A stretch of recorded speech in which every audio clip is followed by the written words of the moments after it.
Hey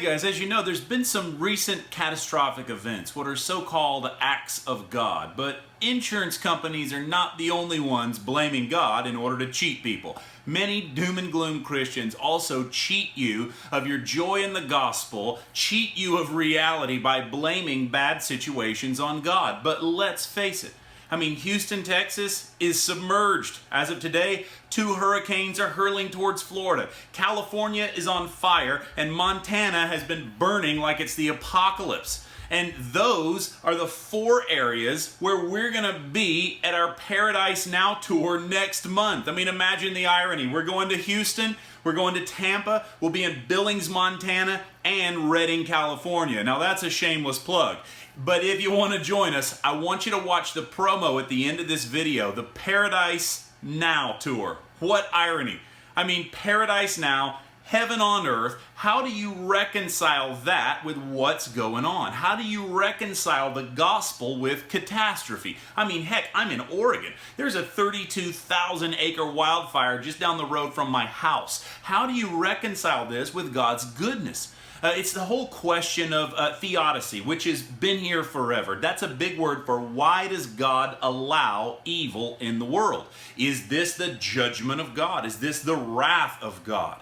There are people who will read negative prophetic implications into anything that happens in life. They stub their toe and they think God's out to punish them. If you want to be prophetic, what if we started reading positive prophetic implications, even in the midst of bad stuff? What if I said, hey, there is about to be a deluge of glory, a torrent, a catastrophic flood of whack. People will be trying to fish themselves out of this for weeks on end. Even the levee walls at Joel Osteen's place will eventually be unable to fend it off. What if I said there is about to be a wildfire of the Spirit, a fire of love and revival that will be uncontrollable by man, that God's going to burn where He wants to burn unhindered, not owned or copyrighted by any one church or ministry. This is not a controlled burn, a man-made fire, but a wildfire that burns from house to house, city to city, region to region. Prophetic voices that cannot be tamed or bought off by people-pleasing, apple-polishing lapdogs of religion, but wildly, boldly speaking forth the oracles of God. Well, there you go. There would be a positive prophetic implication. Look, there are 2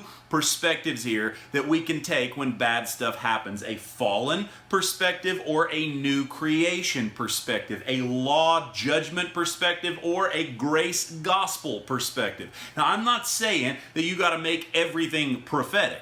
But we can either think God is angry at humanity and start looking for reasons for evil stuff, which is law, karma, get what you deserve, or we can have a single eye and see God's redemption and the new creation even in the midst of the greatest apparent darkness. You got these hyper-Calvinists who believe God brings all evil things. And man, their God is no better than Adolf Hitler, far worse. They think that in His sovereignty, He sent Adolf Hitler as part of His plan. Look, God is not the bringer of evil. He is the redeemer from evil. And this is a time, I'm telling you, when these doom and gloom bloomers start spouting and sprouting all over the place like mushrooms, spouting off a list of proof-texted judgment passages, always taken out of context. And it's the same cycle that you see every few years whenever there's a big natural disaster somewhere around the globe.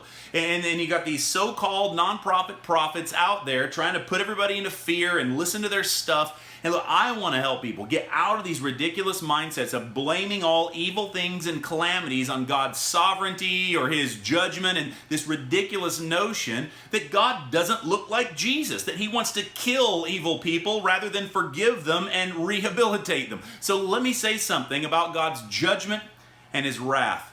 This will not be extensive because we've talked about these issues here before on the Jesus trip over the years. But this is a bit of a hodgepodge, putting a few topics together, hopefully tying some loose ends for you to help you see a bigger picture here. Okay, so for starters, look, God's wrath is not against people.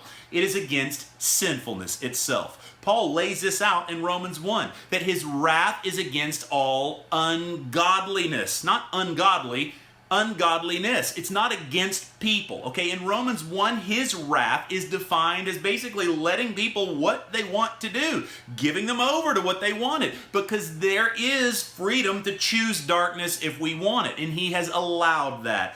But he's even allowed us the freedom to choose evil for an ultimate workaround and positive reason. In Romans 11, Paul says, God handed all men over to disobedience for the greater purpose that he might have mercy on all. And of course, as evangelicals, we know the word all does not mean all. So that he would have mercy on all. In the end, his love and mercy prevails. Now you can cherry pick Old Testament passages about God hating sinners, and some brainwashed hyper-Calvinist drone, was trying to tell me the other day God hates sinners, and he was quoting the old hackneyed Psalm 7:11. God is angry with the wicked every day, which is one of the most mistranslated verses in the Bible. The wicked is not even there in the verse in the Hebrew. That was added in, okay? It just says God is angry every day. Angry at what? Sin itself. Why? Because sin destroys and molests his children.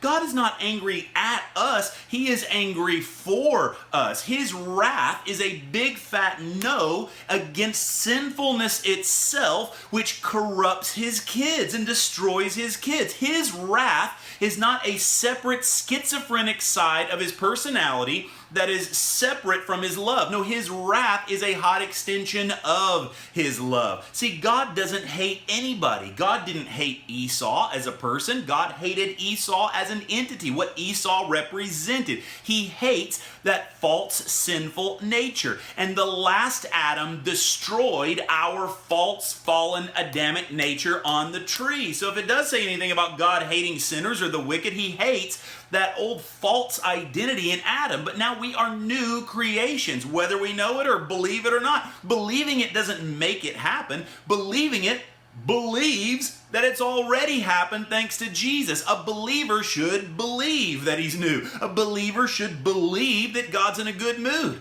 But he was never against you, even when you were a sinner. While we were sinners, Christ died for us. That's what he was doing. He wasn't hating you, he was dying for you. God didn't hate the world. God so loved the world that he gave his only begotten Son. He doesn't condemn the world. We stood self-condemned already because sin had its own built-in ramifications. His judgment has been taken care of. Remember, Jesus says all judgment has been handed over to the Son. We read in the book of John. So who's the judge? Jesus, the Son. And then what else does he say in the book of John? He says, I did not come to judge the world, but to save it.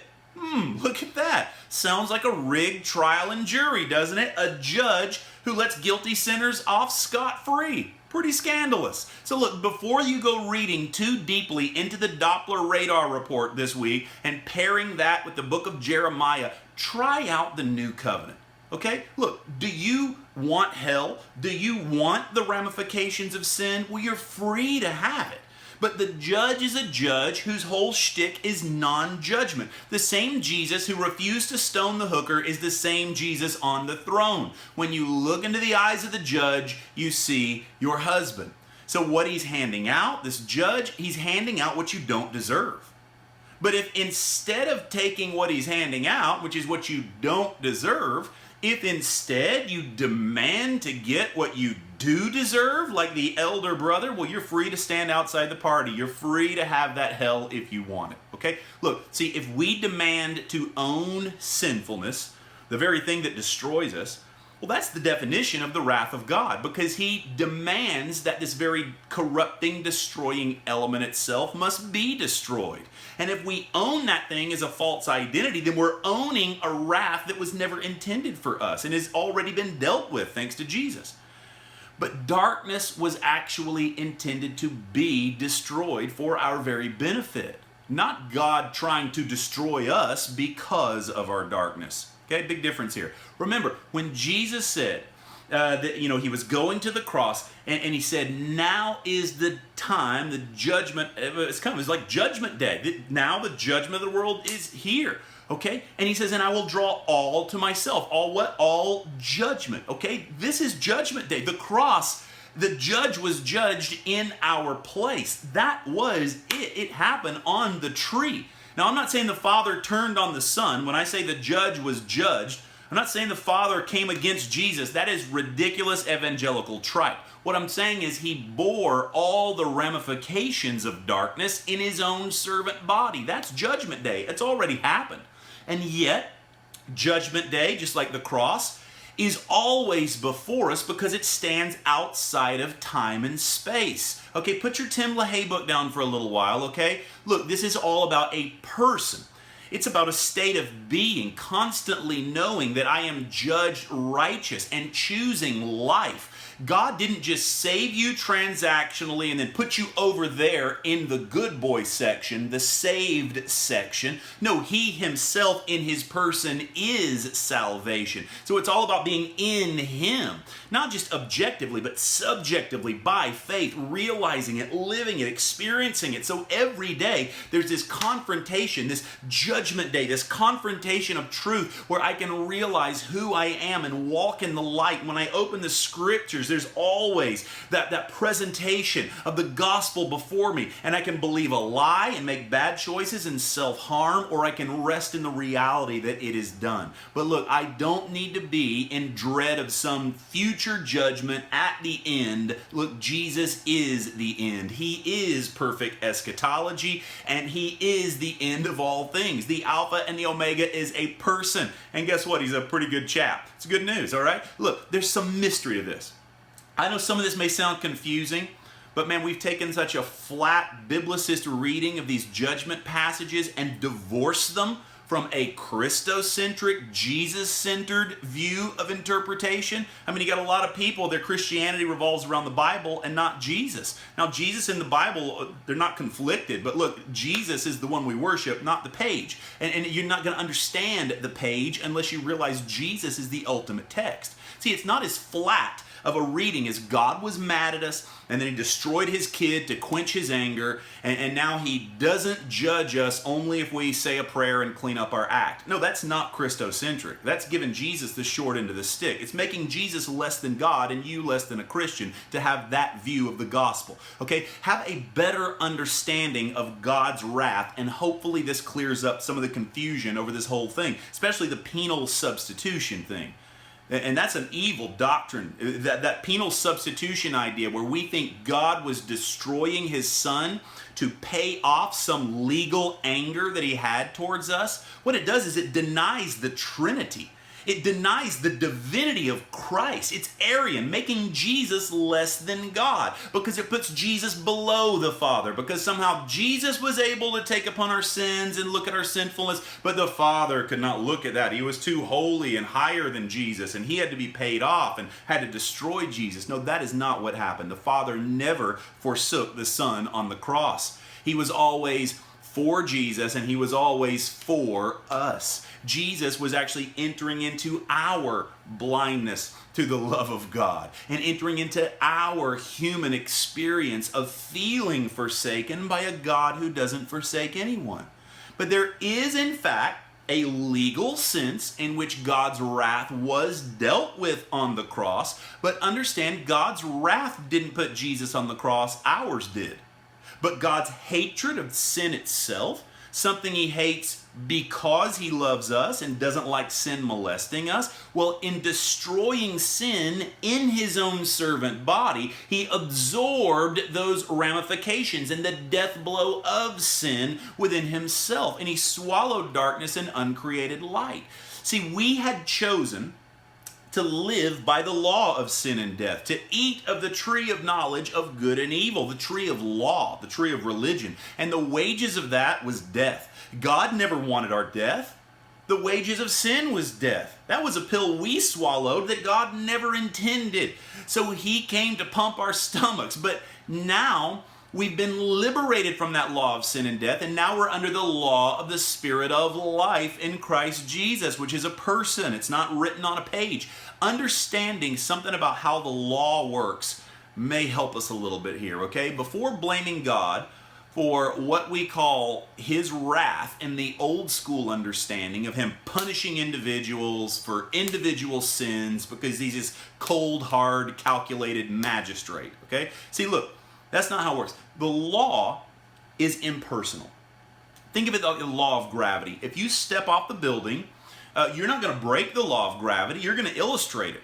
If you're going to walk across traffic to the porn shop, you might get hit by a car. Sin is like a meat grinder that you stick your own hand into, and it hurts. Don't do it. It has ramifications. You're holy. Stop it. You're not free to sin as a Christian. You're free from sin, okay? But it's not something God vindictively chooses to come and punish in the sense of we think of it in this malevolent sort of way. Now, you can technically blame the harsh ramifications of sin on God, and technically, because he created all things, including the tree of knowledge of good and evil, including that law system, then you could blame it on him. And in the Old Testament, that's some of the language that you're going to get. God punished, God killed, God flooded, God hates. But if you don't filter those verses Christologically from a new covenant perspective, you are going to think God is micromanaging every natural disaster and hyper-Calvinistically blaming him for every evil thing that goes on in the earth. Now sure, he made that tree, but not for you to eat from it. That's the issue. A meat grinder is beneficial as a tool for a certain purpose, like making sausages, but he never intended you to stick your hand into it. You were not created for sin and self-destruction. Your destruction was never God's idea, but freedom was his idea, and you misused it. So instead of writing off all the Old Testament hard passages like Noah's flood or the Canaan genocide, to either writing it off as he's a different God than the New Covenant God, like the heretic Marcion did. We don't need to do that. And you don't need to try to erase those passages as being those were just man's ideas about God, like the postmodern progressives who relativistically toss out the Bible with lazy exegesis because God could never have done anything bad, and that doesn't fit our grid of God being good. And so those tough Old Testament passages, they can't be him, let's throw them away. No, that's wrong as well. Instead of all that, how about we take a Christological perspective here, okay? God looks like Jesus. Imagine that. And the Old Covenant, the Law Covenant, was never God's choice to relate to humanity. It was our choice to relate to him in that perverted way by choosing sin, by choosing the law tree. And if you choose the law tree, well, that's not just death or death to some. That's death to all. That's Noah's flood. Everybody dies. Humanity as a lump sum dies by choosing religion over God. Is that God's choice? No. Why are we blaming God for that?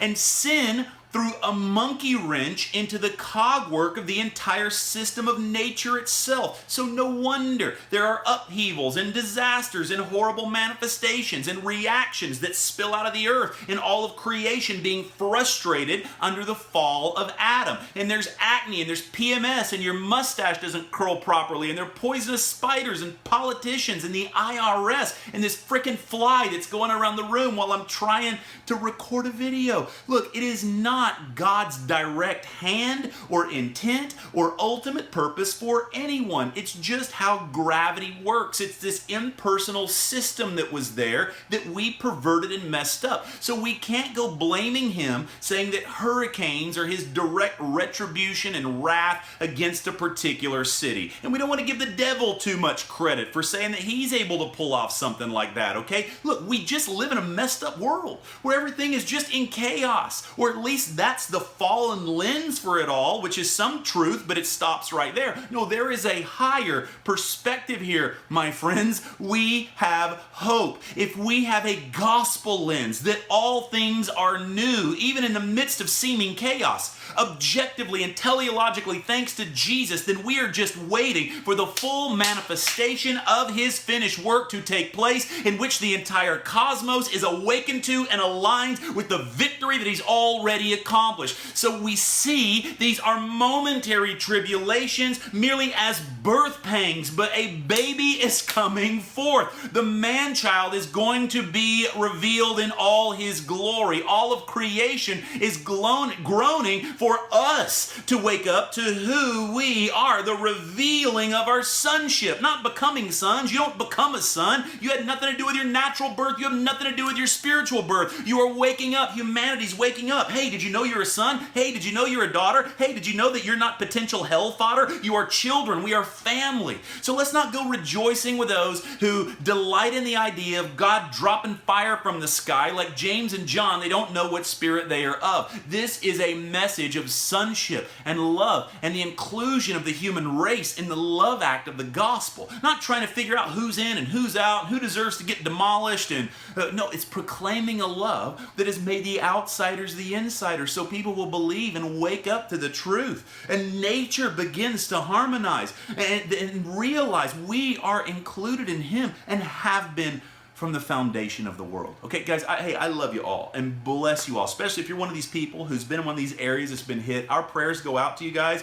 The Caribbean, Texas, Florida, those of you guys displaced by the wildfires here on the West Coast. And we want to come. We want to bless you. Thank God we had this stuff planned before we ever saw the disasters come. And so don't forget, next month I will be with worship leader Tim Wright coming to Houston, coming to Tampa, Florida. I don't know what's going to happen with these hurricanes. They're hitting ground right now as I'm recording this. We'll see tomorrow. We're also coming to Montana, and we're coming to Redding, California, our Paradise Now tour. Find out about it. Check out these announcements right after this before you go. And hey, guys, you got to just know, He is for you. He's always been for you. Let's not be thrown back into these law, fear-based karma mindsets. Let me tell you, you have been set free. Whom the Son has set free is free indeed. And you are free from judgment, free from wrath, free from condemnation. But it's not a freedom, a separate freedom. It is all bound up in the person of Jesus Christ. He Himself is your salvation. Love you guys. Bless you guys. Check out these announcements. This October, we invite you to take a journey within. Make a pilgrimage with us as we explore the kingdom of God. It's not far away in either time or space. The kingdom of God is all around us, and the kingdom is within. It is right here at hand. Paradise is now.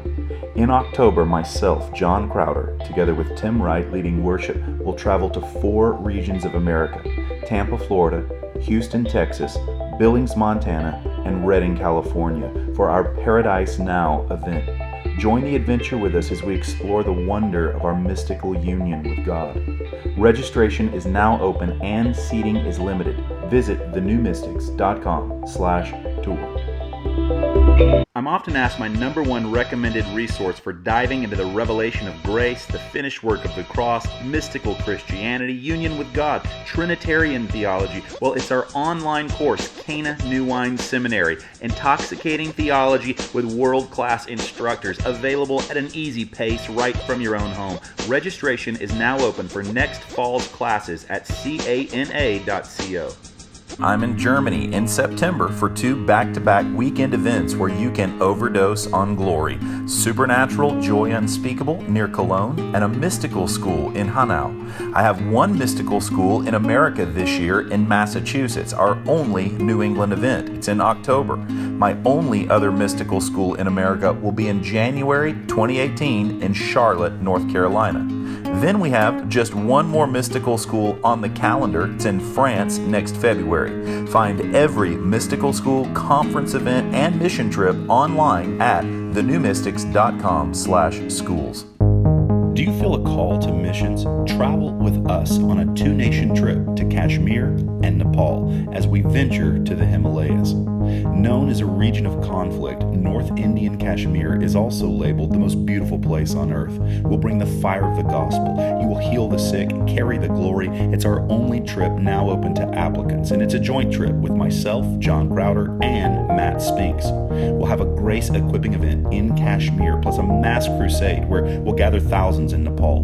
We'll also have fun with a night in Kathmandu. We'll go to the lowland jungles of Nepal. You can ride elephants, take a jeep safari, see rhinos. We won't make you climb Everest, but you can take the optional hike. The trip is open to all ages. We leave in March 2018, so you have plenty of time to plan, raise funds, sort out the details, but all our trips do fill up. So you do need to get your first deposit in by November 1st to lock in your spot. So take a step of faith, get your application in at thenewmystics.com/trek. Take the time to pull aside, invest in your relationship, prioritize your marriage. You can book a babysitter and schedule a vacation with us. Come away from the daily stress of life and career and venture to Maui, Hawaii. We have a special getaway in Maui for couples, a marriage retreat designed for marital bliss in paradise. It's John and Lily Crowder, Rick and Melissa Wood. Far from a fix-me-up religious self-help program, this marriage retreat is a glorious detox from the fears, insecurities, identity hang-ups, and awkward communication gaps that blind us to the glory of marital joy. Have you ever heard that the honeymoon doesn't last forever? Well, religion tells us that marriage will be difficult, that it requires lots of work, and we should expect the worst. But a gospel perspective should effortlessly revolutionize our expectancies and supernaturally rekindle a ravenous desire for our spouse. This retreat is designed to deepen your relationship at every level. It's full of fun and candid discussion. We'll cover experiential, real-life topics like sex, money, parenting, and changing the way we think to improve communication skills and intimacy. And yes, you can turn a living hell into a tropical paradise, but this is not just an intervention for troubled marriages or folks with problems. It's all about growing in a grace perspective and delving into new realms of love. So come to Maui with us. You have plenty of time to plan. It's February 2018. However, registration will be limited for this event, so we recommend early registration. You can visit thenewmystics.com/retreat. We're calling all Amish and Mennonites who have been excommunicated, shunned, disfellowshipped, or those who just want to be. Hitch the buggy to Minnesota for this North America Amish Holy Ghost party. Warning, there will be instruments. Tim Wright is going to do the worship. It's fun for the whole family. We are going to party like it's $15.99. Everyone is welcome. Buttons and cell phones are allowed. This November, visit thenewmystics.com/Amish. Sons of Thunder runs on partnerships and generous contributions from people like you. If you've been blessed by the ministry and want to participate in sharing the gospel and reaching the poor with us, consider becoming a monthly supporter at thenewmystics.com/partners.